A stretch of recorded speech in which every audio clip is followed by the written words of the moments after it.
got all the credibility there. You know the data. That's pretty cool.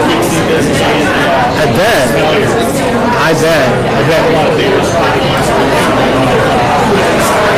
Right. Interesting. Insurance companies too, and you see a lot of that.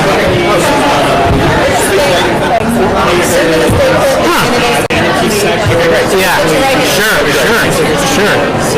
Jay, hey, everybody. Nice to see you. How you doing? Great. How about you? I've been doing all right. Congratulations. Thank you. I appreciate it. Worked hard. It was nice to read some of your stuff. We both alums from Gibbons Hall. I was only out here for the first 3 years. Okay. Was Joe Riley still the headmaster when you were? He was not. So he may have been for 1 year. He had just transferred out. It was James Wilmerding, the guy who came after him. But I saw Mr. Lally at Deerfield. We had an event there. Nice. And I saw him, and I was like, my goodness, it's Mr. Lally. I got to say hello. I mean, it's amazing. Amazing. So, I'm still somewhat active with them. They're trying to preserve that Ivy building near the gym. The last building. Right, exactly. So I'm delighted that's taking place. Too. It's a great. It was really a neat place. You probably didn't have any nuns still teaching you? I had Sister Day, so she taught French. Okay. Yeah. What grade were they teaching that in? Well, we had it starting in. It was actually in second grade. So I was there second grade until 4th grade. Okay. And then they consolidated. Then they merged with Country Day. Yeah. So I was there and had Sister Joubert for first grade. Okay. Sister Deno for second grade and Sister Hashay for 3rd grade. Okay. And so that was the case. So we're gonna be live streamed here. Okay. It's one of those things. So if you want to move, you can. No, this is fine. I'm delighted to do that. I'll ask you a couple of questions that I think you're not already live streamed, right? Yeah. I'm going to ask you. Affordable housing is a big issue, but I want some, creative thinking. Yeah. I want some out of the box thinking. I want, because a 2x4 costs the same thing for everybody, every place. Right. And we can tell just from our most recent tax reevaluations what the valuations are on things. So the land prices are what they are. Right. We can't change those. So my thought is, how can we as council folks, or how can council folks work together with the Chamber of Commerce to bring in higher paying jobs? What can we do to change the dynamic, right? Right. Am I so racist? No, I'm good. This is fine. The sun will shift over there. They may move me over. So that's basically what I'm going to ask. Yeah. And and I'll probably ask all the candidates that. So you may have an answer to that, but I'm delighted for you to go ahead and shine on that. Because that's good. No, well, that's one of the issues. I mean, I lived here in the 80s over here. You saw what this place was like. I mean, thankfully it's a different world, but we've got to have a diversified economy. We really started it downtown with Wicken Green and Wicken Green Plaza. We were we did it in 86. Yeah. Everybody thought we were insane. And now they call us pioneers. Yeah. That's all right. A little closer here? Yeah. It's fine. Ambient, yes. Yeah. So is everybody going to live stream, or is this a live stream table? This might be the live stream table. That's cool. Yeah, so that's great. That's great. Sit down. I'm delighted that you're. Did you get the most votes? I did. Yes. Thanks. Well done. Thank you. I live in Malvern Hills. Oh yeah, sure. And you had a lot of people, including Elaine Booby. Elaine Booby was out there, door to door for a year, and that was really Elaine's no joke. She's awesome. No joke. She was very instrumental as a great principal over there at the school. Isaac Dixon, I think she was. Yep. And she's just a tremendous person. Yes. Really. Yeah. She is. Yeah. So your signs are still up in the neighborhood. Good. Good. And I hope they're in the right place. I think so. They're all positioned really well. In fact, as you come in from Patton Avenue, there's definitely one. As you're coming in from like South Bear Creek on Wendover Road, there's some down there, some up Cranford. Yeah, so I think you're in good shape. Good. Yeah, Kim Ronnie or Ronnie, yes. She has a lot of them too. Sure. She had an innovative sign with her, 2x4s. Yeah. That's clever. She was telling me she stripped pallets to do those. Oh, is that right? Yeah. Okay. That's great. No, that was really cool. Yeah. And it was innovative, right? Yes. So that's a good thing. Yeah. and this will be. We'll see how it ends up. I think this will be a really interesting election. I think so too. I think it's very cool. Early voting actually starts on Thursday. Oh, really? Can you believe it? Yeah, downtown. At the Board of Elections. Yeah, right. For a week, and then it that's good. continues on. So. And then the regular elections, what, November 2nd or whatever? 7th. Okay. Yeah. Election day itself. Yeah, I actually will be gone this coming. I leave tomorrow on a sales trip for a week's time.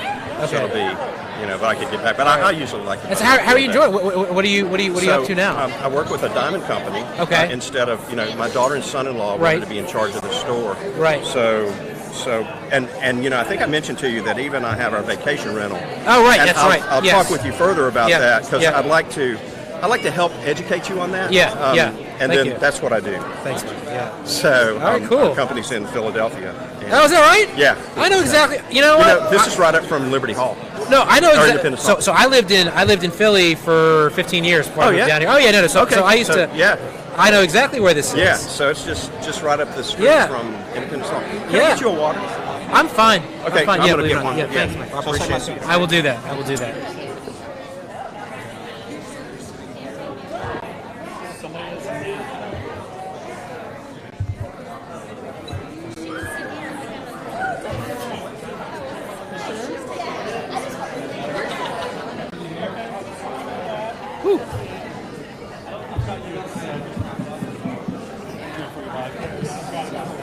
Alright, can you guys hear me?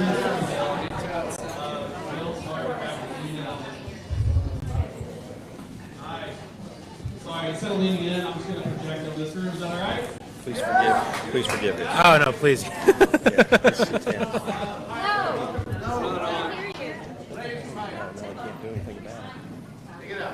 can't do anything about it. There we go. You're in the hot seat. Live, the Pax Tower. Is that better? Yeah. Yes. Hi everybody, I'm Ben Coleman. I'm the board president here at the Downtown Association. And I want to welcome you all to our candidate forum for this year. Thank you for everyone showing up tonight. We want to give a special thanks to Pax Tavern for hosting us tonight. If you notice, the bar is open. Feel free. This is one of those forums that we want you to be very personal with your neighbors, get to know everybody. Feel free to get up, go to the bar whenever. The restrooms are in the back over here. Just a little housekeeping duties.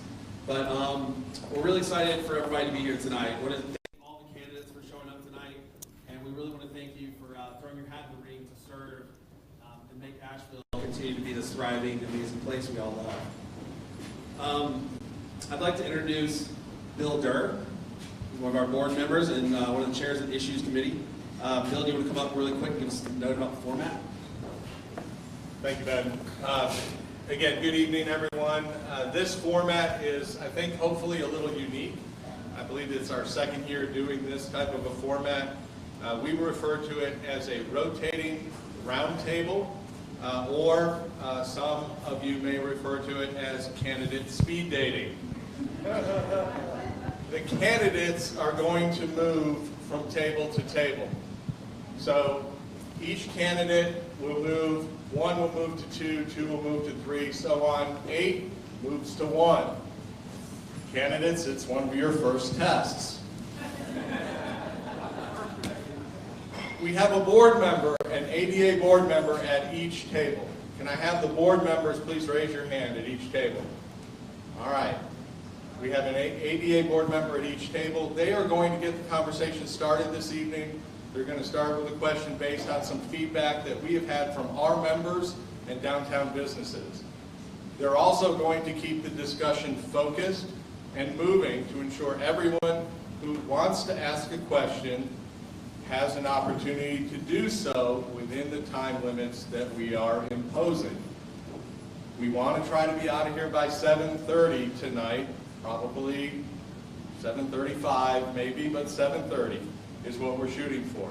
We are going to give you a 2-minute and a 1-minute warning before we call time to switch tables. And to wrap up, we're going to offer the candidate, each candidate, an opportunity to give a 2-minute statement based on questions that they have fielded tonight. Again, thank you everyone for attending. We have a great attendance here. All of our seats are filled. If anybody in the back sees an open seat, please fill it in. I think there's a couple over here, so you can fill it in. There's one or two around. There's one here. So please feel free to fill in, jump in, and grab a seat. All right. With that, board members, you may ask your question.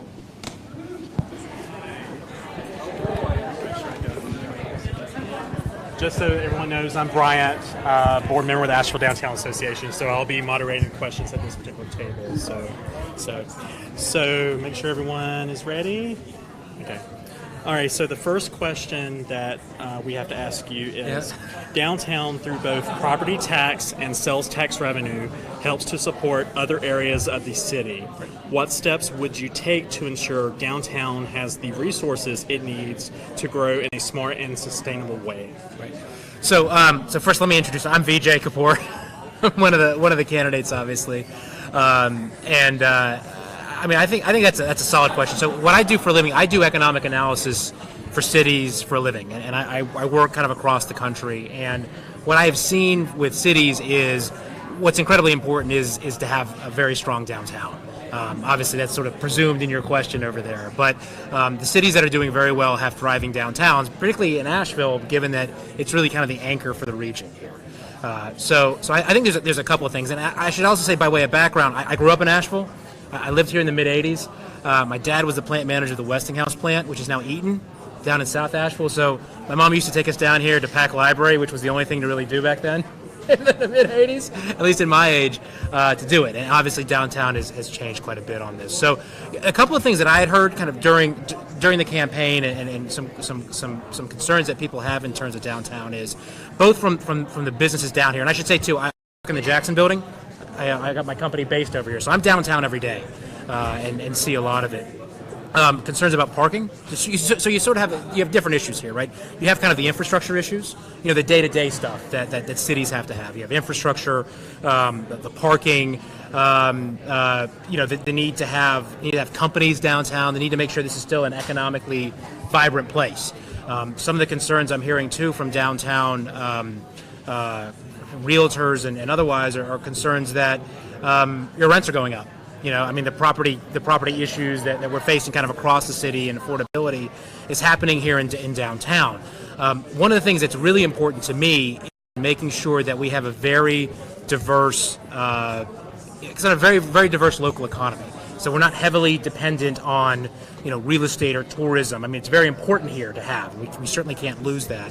But I think it's to make sure that we have a downtown that is diverse as well in terms of what it serves, in terms of having strong residential component, strong commercial component, and a diversified commercial component. We just don't want to have a bunch of hotels want to locate over here, understandably. It's kind of the core of the city, but making sure that we have and encourage, I think, a sort of a diverse base here downtown.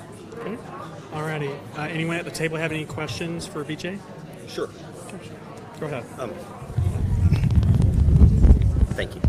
My name is Michael Green. I'm a principal with Wicken Green Plaza and formerly Wicken Green Jewelers, now Spicer Green Jewelers, and longtime resident of Asheville, and in fact live west. And besides my time in Winston-Salem when I was at Wake Forest, I've pretty much and Rims Creek. I lived in Rims Creek for a time, but pretty much always lived west in Asheville.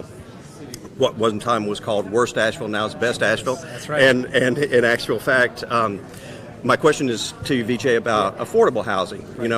Recently we've had tax revaluations on not only our downtown properties, but other properties that we own in Asheville. And I wanted to note for everybody that land costs are the same for everybody, and 2x4s cost the same for everybody nationwide. And in fact, as we have more hurricanes, they probably go up because of demand.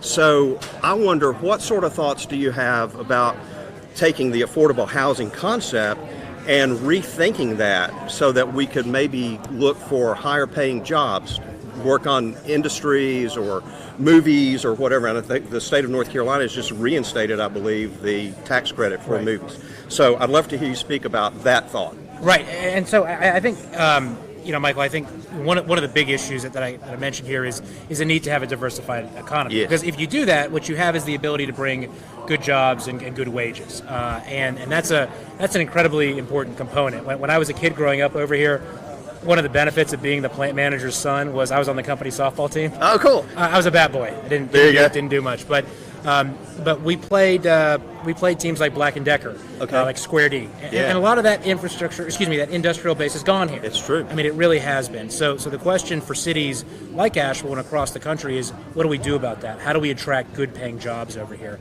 I think there's a couple of areas in particular that we ought to be focused on. I'm a small business owner. I created my own company in February of 2008, which was probably the worst time in the world to do that. We didn't have a client for the first year.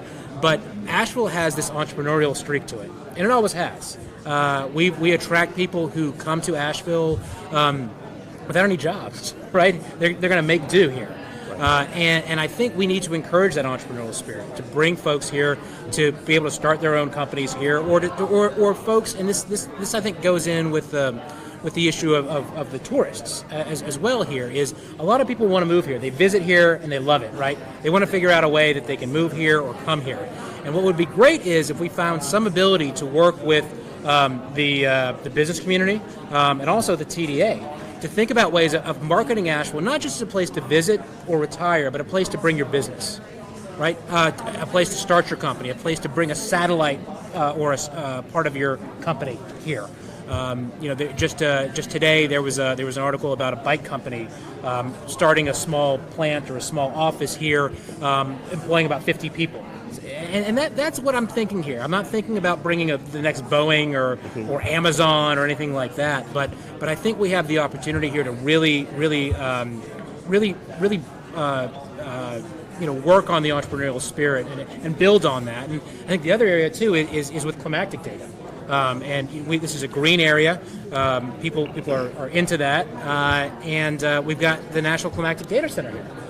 And so I think being able to build on that, and the Collider's starting to do that already. Right, absolutely. But to encourage things like that as well, I think would be really important to Asheville. I mean, we're known as Beer City, USA, which is great, but it would also be nice if we were known as Climate City as well. You're absolutely right.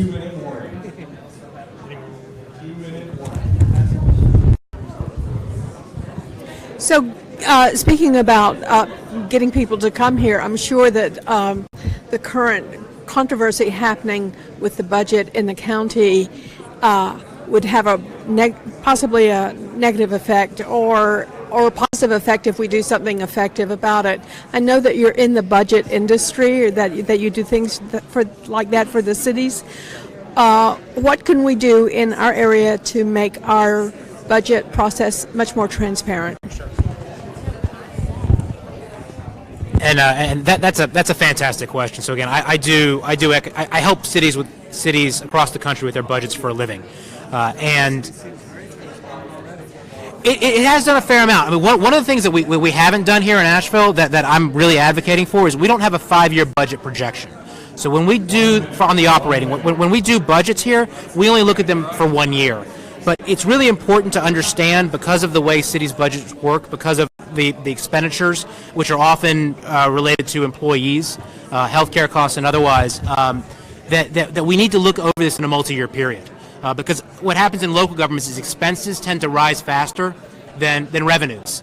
And I think that's important to do, particularly if we're talking about adding new employees, like new police officers, or making any significant changes.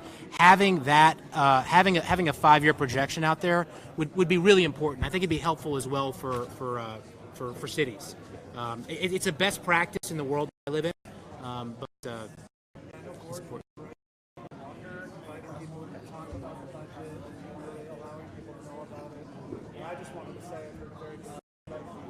Thank you. Well, I appreciate that. Thank you very much. Thank you very much. Please rotate to your next table. Okay. It's good seeing you all. Take care. Take care. Thanks, Michael. Take care now. Thank you. Thank you. Fine. Thank you again. Thank you so much. Appreciate the kind words. All right, sounds good. I'm going to go see if I can figure out to get to 4. I don't want to screw it up. There you go. Brian, Michael Green. Hi, nice to meet you. Thanks for being on the board. Yeah, no, thank you. Glad to be here. Where do you work? I work downtown as a federal contractor meteorologist.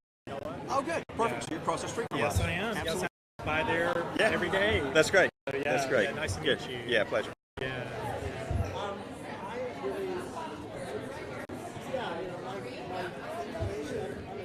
Here. Hello, everyone. I'm Michael, Dee. Michael Green. Nice to meet you, Michael. Nice to see you. Nice to see you as well. Nice to meet you, Brian. Meet you. Come on down. I think they'll do a sound check for you. All right. Okay. Okay. Are we ready? Okay. So the question that we have this round is that parking is the top concern for Asheville Downtown Association's members, both for their customers and for their employees.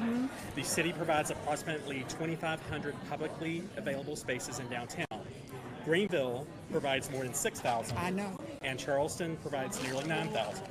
How would you address this parking deficit to support downtown's small businesses? Well, let me just say that one of the things that I want to do is to tap into the TDA funds and basically have some investment in infrastructure. One of my pet peeves, one of the things that I wanted to assign to was parking and parking garages. A lot of people say that the city can't do that, but you can do whatever you want to do. There's such a thing as negotiation, and they need to be paying into infrastructure, and parking decks are a great part of that. So my whole thing with the TDA is that I need at least 10% of that for things like infrastructure, the parking decks, and to add on. So also, one of the other things that I'd like to do, and I probably need to divert just a bit, is that I'd like to set up a wholly funded, a source of funding for a multimodal system and a trolley system like Greenville does, that we would provide at no cost, you see. One of the ways that I'd like to do this, let me just back up a moment, because I know that we have $30 per vehicle, and our vehicle registration fees have gone up like 3 times in 16 months. I'd like to drop one of those $10 fees down. I'd like to assess maybe a half-cent or 1 cent, have a referendum with Buncombe County and put together a multimodal and trolley system for downtown to get some of that lean off of the parking garages. But that's what I'd like to do. I'm kind of a forward-thinking person. Okay. Okay. Anyone else at the table have a question? Go ahead. So I've understood that parking has been considered to be a problem in Asheville, but the counter to that is if you create more parking downtown, you attract more vehicles, obviously. Vehicles, and you're going to create problems associated with that. Yes. How do you balance those issues? Multimodal system that I just spoke about. That's speak of those in the same breath. There needs to be a trolley system throughout downtown to the pressure off of the parking decks. One of the things that I've noticed is the parking decks we have are ugly and they're not clean. That's what I want to do, is upkeep what we have. It looks bad. I know that there are other green infrastructure things that we can do, like the gravel on the parking lots. I'm trained in green infrastructure and I installed them myself. But let me just say that a multimodal system is absolutely mandatory. We have to have that with a free trolley system throughout downtown. So that's what I would do. And of course need a wholly dedicated source and then pull one of those $10 registration fees up and 1 cent. That's what I want, and have the county to do the referendum. So land use planning, that's my other thing, to make it really effective, because I want to go between counties. And as I said, I'm a very forward-thinking person. The environment is what I care about also. So the parking decks, I'd like to just, what we've got, I'd like for them to look nicer, cleaner, smell better, you know what I mean? But I want a multimodal system with the trolley, absolutely throughout, free. Dee, you have a really great idea, it sounds like, on getting money from the Tourist Development Yes. Authority. In thinking about that, though, they bring a lot of people to Asheville to start with, and so we don't want to lose our momentum there.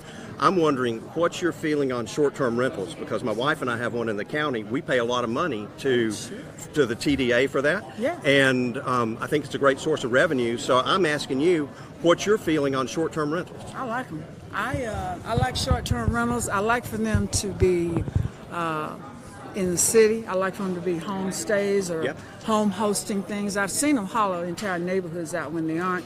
And real estate investment trusts come and just buy them up, and without any sort of conscience. But a lot of our people here in the city are using those to supplement their income just so they can stay in their homes. So I'm a big fan. I'd like to offer some technical assistance and even direct some loan pool funds to them.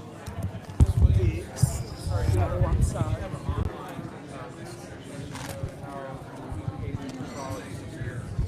The infrastructure tax, multimodal, and also the transit system needs to be infused. And we have a silo approach to everything we do.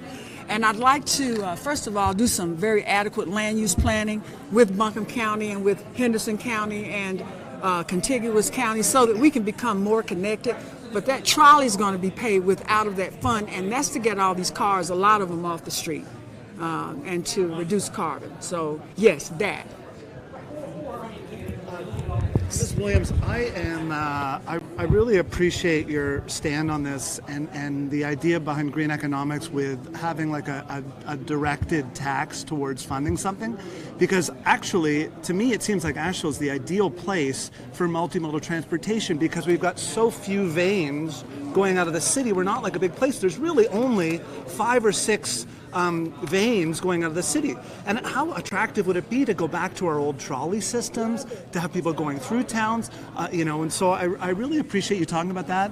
And I know that, people also don't want to talk about green taxation and taxing, people that move out of the city and, need infrastructure built or to have tolls going through places for people. We've got 2 interstates going right through our city.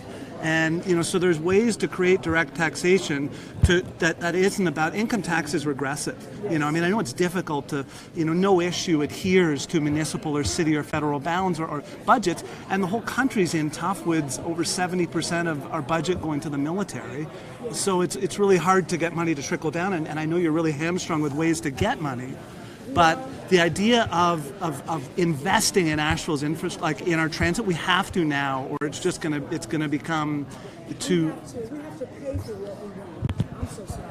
We have to pay for what we want. We can't.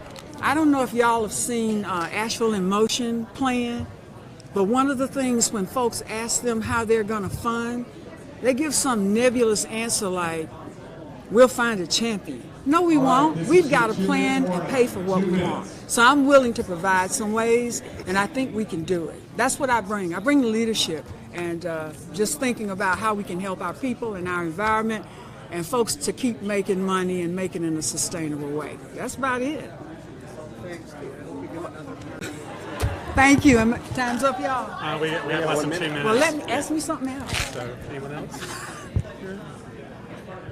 There's been a lot of talk about affordable housing, and to me, every time I hear the conversation, they ignore the paradox. If you want business to come in and you want to increase tourism, you're by definition you're going to increase the cost of property. So how do you intend to address those issues? You have to balance. You're never going to have 100% affordable housing. Number one.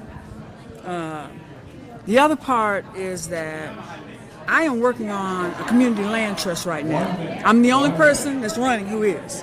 I've been begging the city for 3 years now, and they finally said, okay, let's bring Davis in from Burlington, and he's here, and we're working with him, Bernie Sanders' man. So we're setting one up. We're doing the legal paperwork now. That is an option for permanently affordable housing that actually works. We're going to probably bring Habitat in as a partner. And it's going to be, we have an algorithm, by the way. I'm big on data and algorithm, but anyway. And we want to prevent some displacement, but we want to also provide for our artists, too. So Southside seems like a perfect place. And it abuts the River Arts District, so I'm kind of excited about it. So that's one answer for you.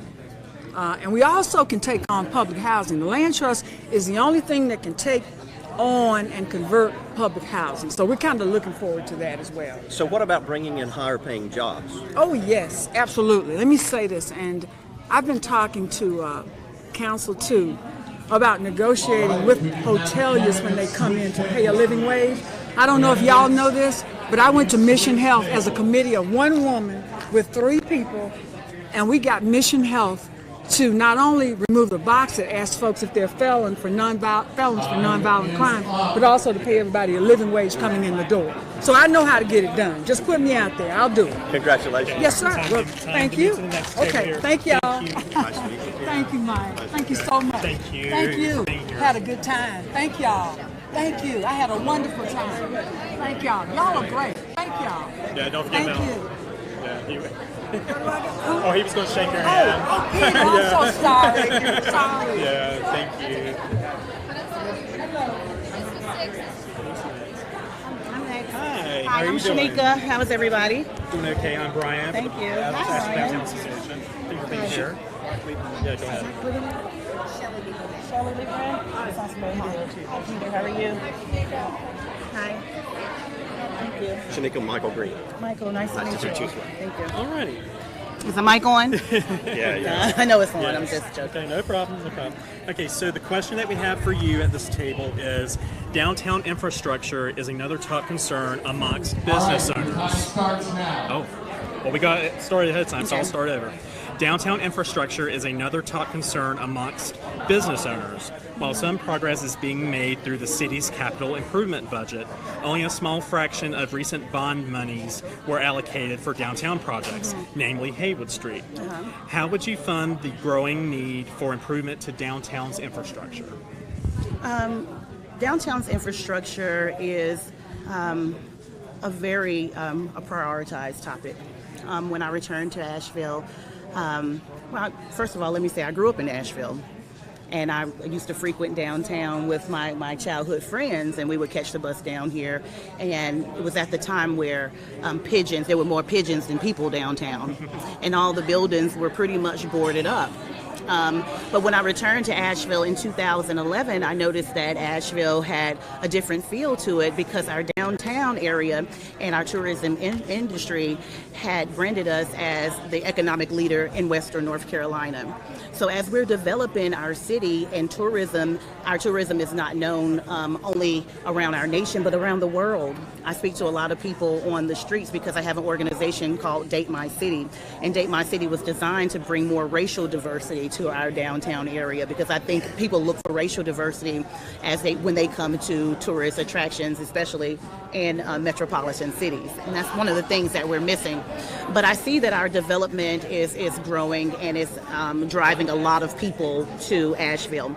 And because of the industries in the downtown area, the workforce is growing downtown as well. So people, like thousands of people, are coming from the surrounding counties into Asheville, and that our infrastructure is taking a beating. But because we're having this conversation around tourism, I almost feel that the Tourist Product Development Fund should go towards our infrastructure. And if that can alleviate some of the monies within our capital improvement fund so that we can do other improvements downtown. Yes, the TDA, yes, the Product Development Fund, that's kind of housed within the TDA. And I think collaboration with that unit, because it's my understanding that City Council actually appoints members of the TDA, and I think just more tight-knit collaborations between that entity. We know that there is some state regulations about how the monies can be spent, but in order for us to remain the economic leader in Western North Carolina because of our great tourism, I think conversations around that fund would be most suitable to our infrastructure needs along with the bond money. Okay, anyone have Sure. questions? I'd like to follow up on that one if I might. The TDA percentage is 6% that tacked onto any hotel or stay. Yes, sir. The TDA does a great job in bringing lots of tourism here. In fact, they do. when you and I grew up here, people didn't know Asheville, right? They never heard of it. Oh, you say on the phone, oh, Nashville? No, Asheville with an A. Except for natural healing. Yeah, right. People know But about Asheville. but in actual fact, now pretty much the world knows Asheville. Yes. And I think the TDA has been responsible for that with the tax.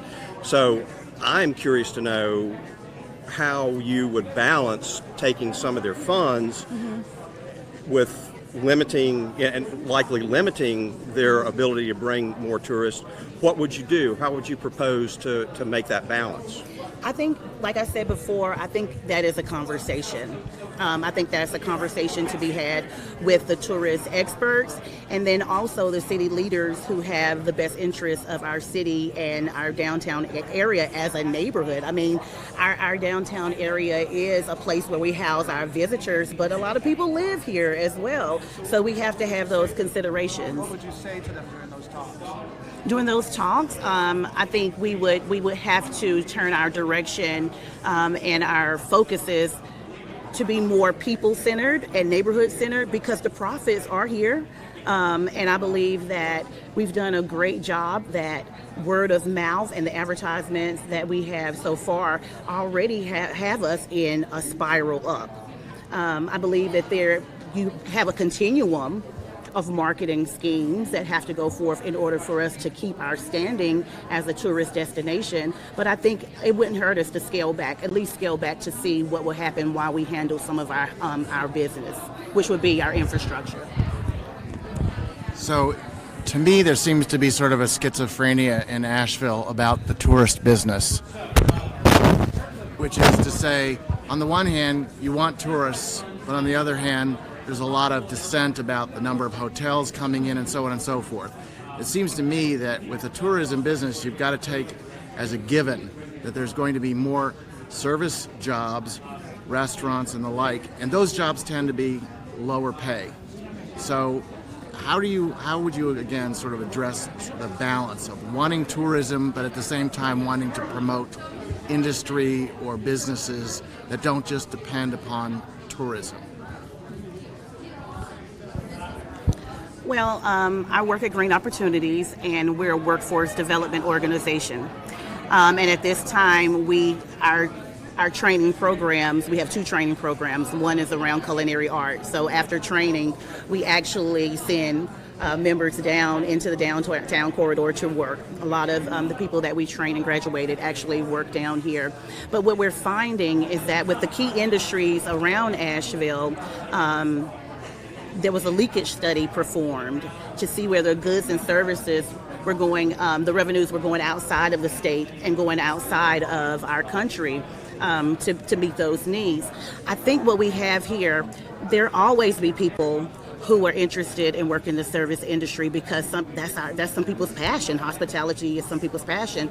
But I think we can couple that with entrepreneurial solutions as well, and that's why I brought up that leakage study. If we were able to perform what's called an industry cluster in Asheville, where we're not going outside of Asheville to procure goods and services, but there's an opportunity for job creation and job expansion, where people who work in the service industry, like most people, they work second jobs. But if these people were able to work downtown in our area to keep up our tourism, but then have jobs on the side or go back into their communities where they're worker co-ops, I think then the needs of our families will be met, and we'll also be able to support our tourism industry. We got less than 2 minutes. Shanika, I don't know much about you. I just wondered, like, in terms of running for city government, like what's the biggest budget or group of people that you've been responsible for and managed? I've never, this is my first time within the political field, and I started off working in television and radio. Only when I moved to Asheville did I get a taste of the nonprofit world. And within the nonprofit world and working at Green Opportunities, I think that really gave me exposure to something more civic and community engaged, because it's a helping field. And that's what I see my leadership in this political field being, a helping field. And in that helping field, because I am an instructor and over a program, I do have access to a pretty large budget. And it takes a very clear eye because a budget really shines up the direction of an organization. The largest budget is usually where the mission's most interest is.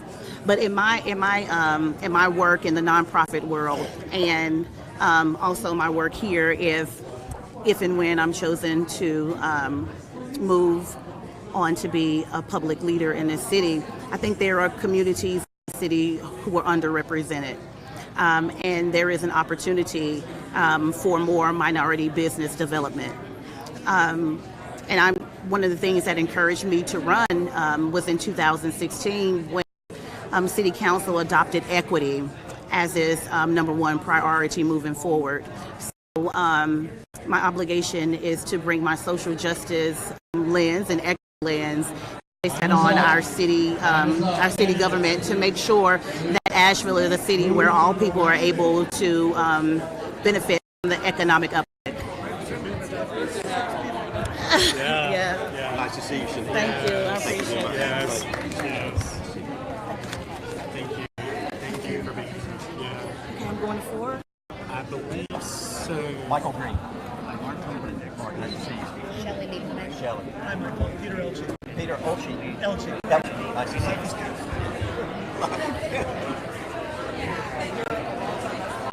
Yeah, native, and I've been here forever. We kind of started downtown. I'm all right. How are you? With Wick and Green Plaza in 1986. Kind of meet one of the first, if not the first.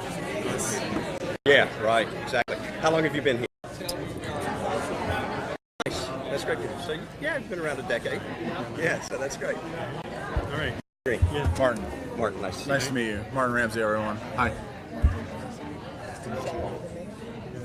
I'm sorry. I'm having a hard time hearing y'all a little bit, but It's okay. Yes, no doubt. Time starts now. All right. So the question that we have for you is that Asheville is unaffordable to too many. Please share your plans to ensure that citizens at all economic levels can thrive in Asheville. well, I think there's kind of a two-pronged question here, and that's one is trying to get a handle on housing speculation, and I think one thing that we can do with that is not unleash short-term rentals in our residential neighborhoods. I oppose opening them up in the commercial avenues of the city as well, along Haywood Road and the Rad Tip. It makes no sense for us to be pouring money into our transit system if we're going to be allowing the routes that transit system serves to be filled with people who aren't going to be using it. We're just pouring money down the drain in that case. That said, that's one thing that we can do. I also am supportive of the community land trust because I think that we need to be utilizing city property in order to create a bulwark against the escalating land prices, because one of the problems is that it's just not as profitable to house poor people and working people. It just simply isn't. And, developers are trying to make money. It's not rocket science, and, they have a margin to make, and we need institutions like land banking and community land trusts that are vigorously funded to change the incentive structure to make affordable housing a little more feasible and try to use some of that city-owned property in order to fund those projects. I'm also for cooperative ownership.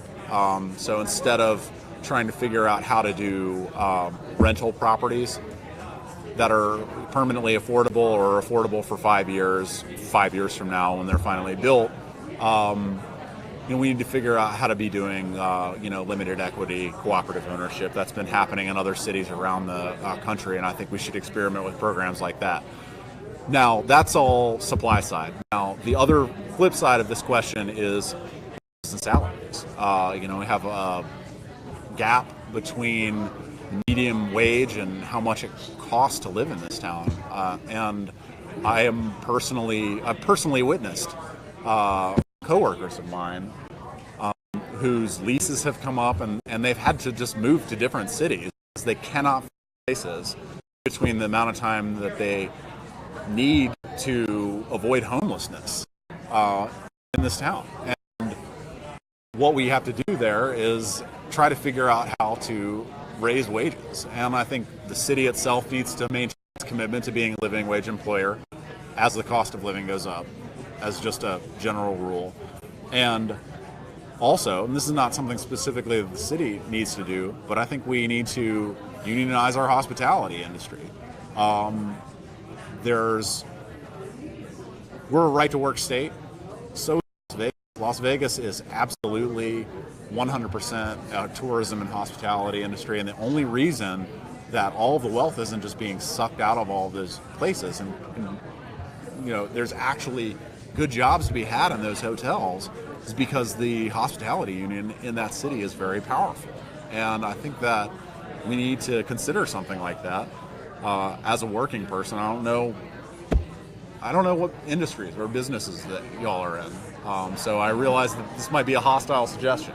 But I will say that there is no way that the city, under state law, can mandate minimum wages and that sort of thing the way that cities and municipalities and other parts of the country can. So the way that we're going to have to do that is with old-fashioned worker organization. And I don't see any way around that argument. So that's the honest answer. Oh, I'm sorry. Okay. So anyone that has a question? Sure. I'd like to follow up on something that you talked about Las Vegas. And they don't build those passes out there giving money away. They build them by people losing money at the gambling tables and whatnot. The house always wins. Well, yeah, right, exactly. And so they have a vested interest to maybe pay the folks more. I think you were a self-avowed socialist in your correct, comment yeah. from the Citizen Times. I don't have a problem with that because I consider myself a social liberal, but a fiscal conservative. And so I'm trying to figure out how you might be able to balance the concept about both affordable housing and higher paying jobs and unions and all of that taking place. I find no congruity with that. So share with me. I'm sorry. Could you rephrase your question? Well, sure. As a person who believes in basically everybody having the same thing, but some people being more equal than others, I would suspect if you're going to have unions determining now what we're going to be paying folks, and you're going to have affordable housing, but you're going to take the city land in order to provide that housing. After the first bit, if it's sold off, then it's going to be still subject to the same state regulations that are going to be taxed at the higher level. So you might have, as you mentioned, the first 5 years might be okay, Yeah. but after that, it's not going to happen. Well, how does that all square for you? Well, I think that's why I think that we need to be considering like cooperative equity ownership for affordable housing rather than rental ownership. So that the people who we're providing affordable housing have a stake and an ownership stake in the places where they live. And those models don't allow people to, it's, as a red and like a socialist, I think that one of the problems is people are using their housing because their wages haven't gone up for decades as retirement funds, basically. They're banking. You got half of the city that's banking on escalating property value, right? And then the other half of the city that can't find places to live and is perversely hoping for a collapse in value so they can find places to live. So, like, that's a contradiction. And I'm not going to try to tell you that I can square every single contradiction that the modern economy has about whose economic rights and political rights gain precedence. I mean, I think that's a battle that the voters will decide, and I'm for collective organization. I don't think that's people being more equal than one another. That's a right that's inscribed under the National Labor Relations Act, and people ought to exercise it. Anyone else while we have less than 2 minutes? I would say, like, if you're honest speaking, you're talking about topics that aren't necessarily popular and are part of a larger discussion that I think often doesn't get talked about. So thanks. Yeah. 1 minute, yeah. 1 minute. Okay, less than 1 minute. Anything? Anyone else have a question or comment? Do you know much about land value taxation? Well, I know that one of the major issues with our city, property tax wise, is that we're not allowed to charge differential rates on the value of property, which would create a progressive tax structure on the value of land. And I wish that we could do something like that. Unfortunately, municipalities have very constrained rules surrounding what kind of economic regulations and what kind of property taxation is allowable in the state. and that makes blanket like taxation and economic regulation kind of the rule of thumb for city government across the board, and that creates real problems. And raising property taxes in order to fund programs has the converse effect of affecting people who have fixed income, retirees, legacy homeowners, and that sort of thing. And I don't want to see that happen either, because people who've lived here for 40 years ought to be able to live in the community that they've made a home in. That was my concern when you talked about the people using their home for retirement income. Yeah. But as it goes it's just like I'm not goes down. trying to say that it doesn't make, under the circumstances, it makes logical sense. I understand why people are doing it, but it also has, negative externalities as well that are cascading. Anyway, thank you for having me. I work at Early Girl. That's right. So you're up the street from Wicked Green or Spicer Green. Yeah. Thank you for being here tonight. Thank you, folks. Appreciate it. I appreciate it. And in fact, that used to be the original. Pleasure to meet you all. That used to be the original Wicked Green back there. Oh, yeah? 8.5 Wall Street. Well, I remember I've seen old photographs. It used to be a photograph Fall where you went in on that, then there's the hallway down the side, and then Wicked Green was in the back. Nice talking to you. No, thank you. Come on in. You're fine. Yes, You're sir. fine. How are you doing? I'm good. How are you? There you go. Thank you for being here. Sure. Appreciate it. Come on Okay, down. I'm down there. Okay, so we're now past the halfway point. So we're now on question number 5 here. So the question that we have at this table is, how can the city support homeless resource providers while Wait, say that. How can the city support homeless resource providers while balancing the concerns of downtown businesses? Okay, so let's. I want to hear from you guys about what you think about this issue. But right now the city works in partnership with homeless resource providers, and the city itself doesn't actually house homeless people, but it works with people who provide services for the homeless. So we all know how that works. There's different ABCCM, there's different groups that provide these services that we work in partnership with. And then the city has its own strategic plan about ending homelessness in the city of Asheville. I think what your question is getting at is the conflict with who people perceive as homeless in downtown businesses and disrupting downtown businesses. This is a question sometimes we get. And so Asheville has a very small, true, chronic homeless population. It has a significant traveler population. Does everybody know what the difference is? Yeah, no, yes? Okay. So a couple of things have happened in the last year or so because this has become more accelerated. And one of the things that's happened is our police chief came and said, I got a problem downtown. I don't have enough staffing. And so we had a major discussion about whether or not to fund additional staffing for the police department to address that. So we kind of compromised. We didn't fund all of it at once. We're sort of phasing it in. And also the chief is working on retention because one of her problems is she needed such a dramatic increase because she has to make room for a pretty high level of attrition, which is not good. So we need to work on that.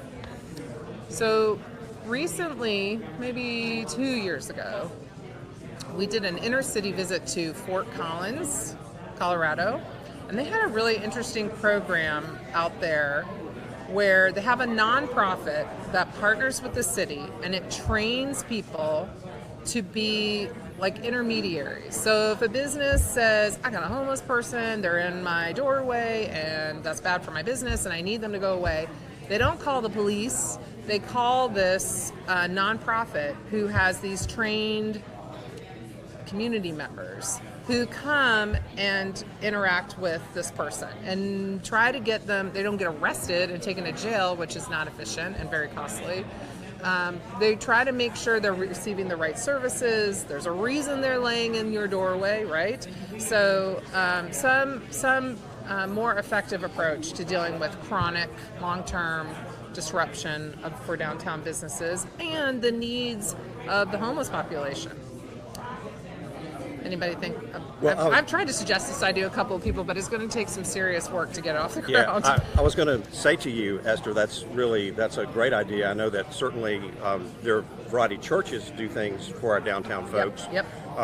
First Presbyterian does Saturday Sanctuary, so that's taking care of things on Saturday.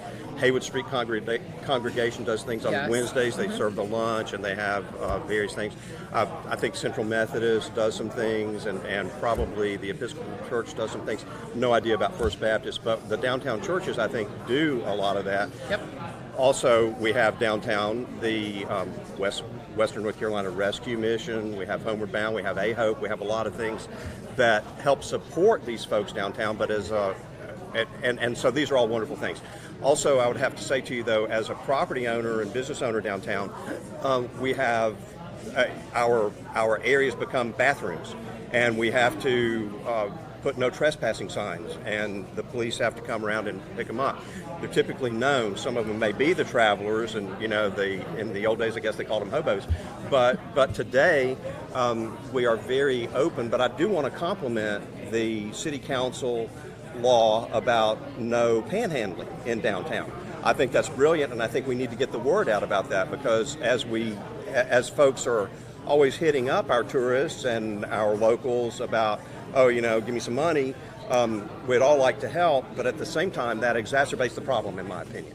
So I think that's good. Obviously, the problem of homelessness is multifaceted. Persons that are homeless for a variety of reasons. It could be mental issues.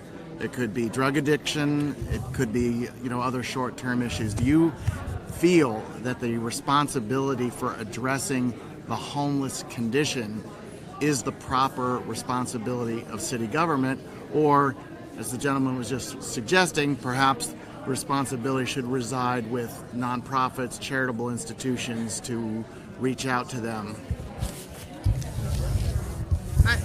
Frankly, America has the most bizarre way of dealing with homelessness, I think.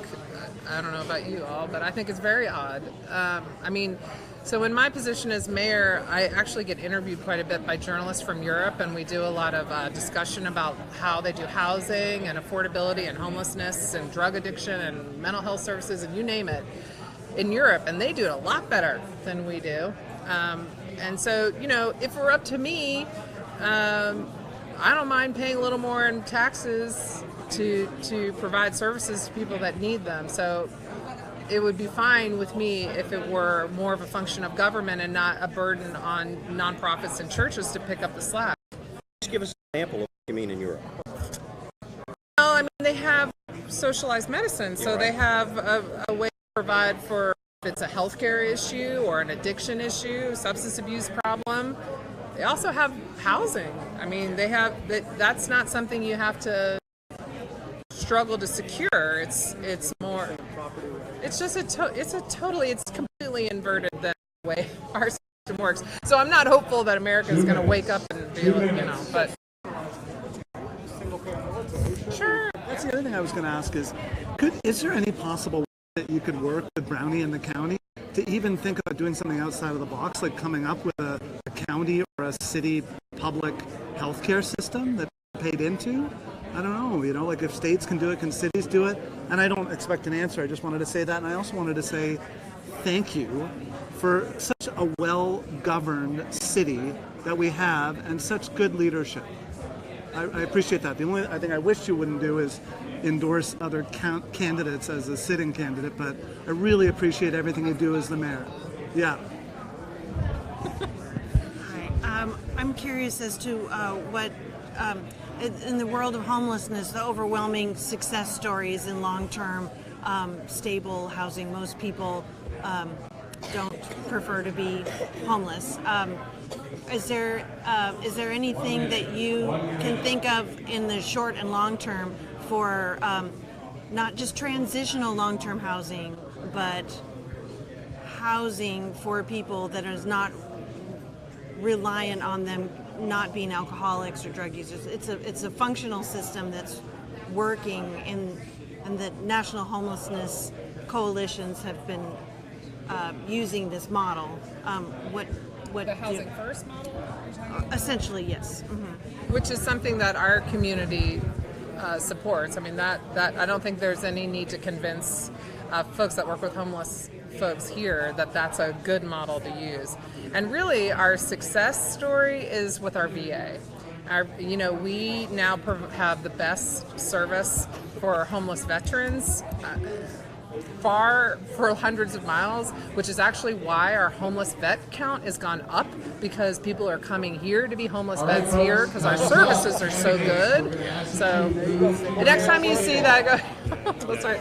And they have a place to live. Thank you. Yeah. Thank you. Thank you, Esther. Okay. Good luck. Yeah, thank you. That was great. They have a place to work out there, and they teach them cooking, and it's an extension of AB Tech. I don't know if you've ever seen it or not, but it's a really awesome program.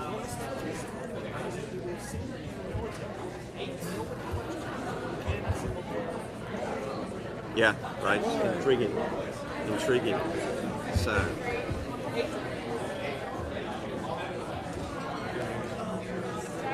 It's all right.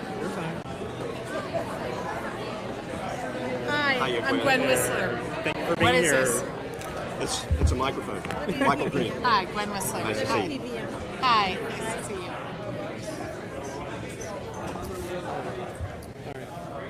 Well, thank you for being here tonight. Thank you. And when he says begin, I'll read you the questions Okay. that we have. So, begin. A moment here. Hi, how are you? Nice to see you. All right, candidates, we'll start the next round. Okay. Alrighty, so the question we have here at this table is the expansion of the Asheville Police Department's downtown unit to 24/7 coverage of downtown, as well as the South French Broad neighborhood and River Arts District was controversial. What public safety priorities would you set as the expansion moves forward? As the expansion of the police department? Of the coverage of downtown. Okay. Yes. Okay. So, look, I think everybody in Asheville has the right to feel safe, including people who are potentially misbehaving. They need to feel safe around our police force, but also residents and workers need to feel safe. So it's a push-pull. I voted for the expansion of the downtown unit. And one of the reasons I voted positively for that was I really felt that it would allow that downtown unit to work in a community policing kind of format, that it's going to allow the officers to really get to know the residents, the workers, the business owners downtown, and they've, community policing has been proven to be very effective. And so I felt when I made that vote that it would allow this unit to better community police, that they'd get to know, and they'll know what exactly, they'll know the people, and they'll know any particular issues. They're going to know where the, when bars close and things like that. That right now, without that downtown unit, what happens is on the hours when it's not fully staffed, they pull officers in from neighborhoods, and the neighborhood officers may not be as familiar with the people, and they're not going to be as effective unless they're working under a community policing umbrella. Anyone at the table have a question for Gwen? I think it's fair to say that some of the other folks that are running for council don't share your views about expansion of the police department. What do you think is going on there? Why don't they recognize the need the same way that you do?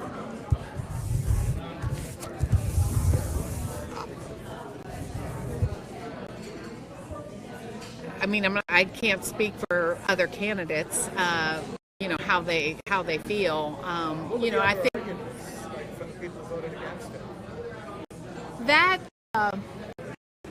that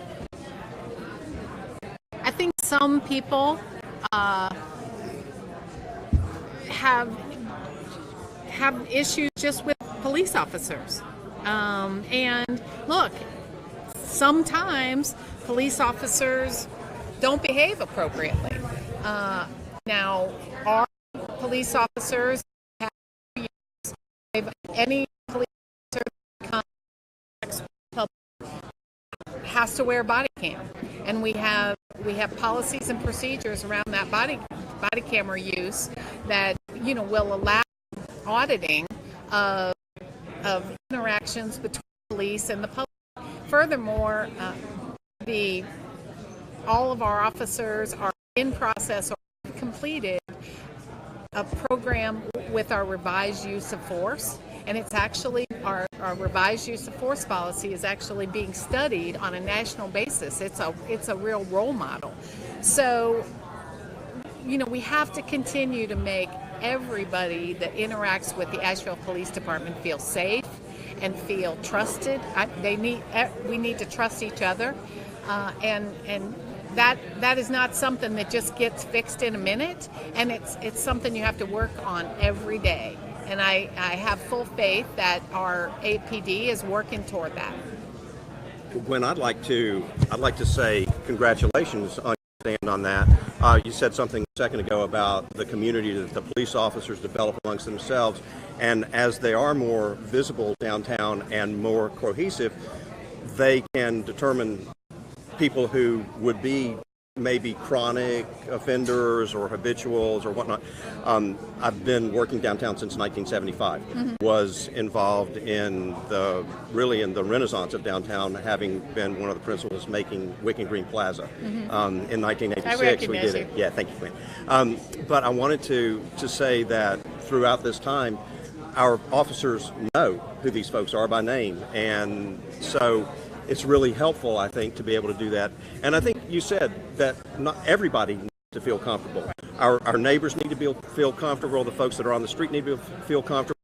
Our merchants, our tourists, and our residents need to feel comfortable. We have folks that choose not to come downtown any longer because they feel it's not safe. That's the wrong kind of thing, right? Because we're all about the downtown being the most important. It's the heart of our city. And so we don't want people to feel unsafe. So I compliment you on doing that. I think it's awesome. Great job. Well, and I think one of the benefits of a downtown police unit also is some of the needs of some of the residents in downtown are a little maybe different than the needs of people in the neighborhoods than Kenilworth. And if we have a community policing force, they're going to know about resources that will give them an alternative. In a traditional policing environment, the only choice is to take somebody to jail. But if you get a community policing, they're going to be trained to know about what alternative places and opportunities to help people not go to jail. Because nobody wants that. Right. If you can. Too expensive for one thing, right? Right. And the APD works often with Mission Hospital. They work with MAHEC. They work with AHOPE to, know what the resources are out there for challenged folks. We have we're streaming live on Facebook for WPVM right now. We have two questions that came in. One is, how would you clean up public housing and safety? And the second is, private business owners to collect fees if people park on their property. So, two questions. Okay.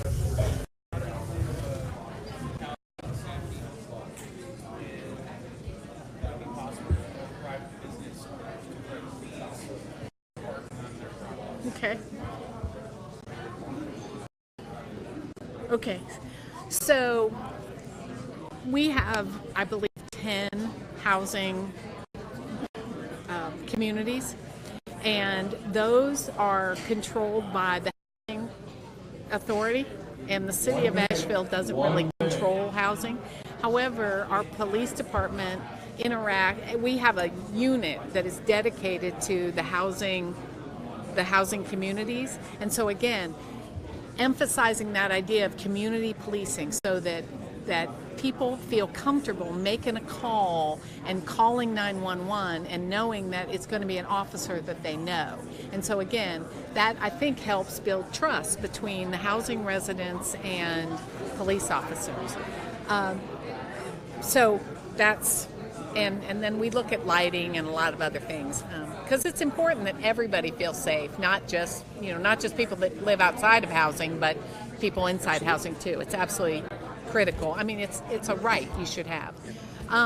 So yes, I hope that more businesses will allow public parking when they don't need it in their business. And the city of Asheville works often to identify those businesses that have available parking.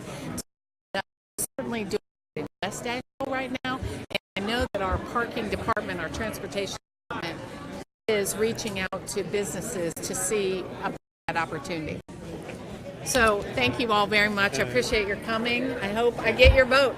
Yeah. Thanks for your thoughtful conversation. Thanks so much. Thank you for being here tonight. Appreciate it. And well done. You're the only one that asked for the close. Oh, Well done. okay, thank you. I have like my whole list. So I'm at table. So I have 4. Yeah. How's it Hi going? there. Great. How are you? Good. Michael Green.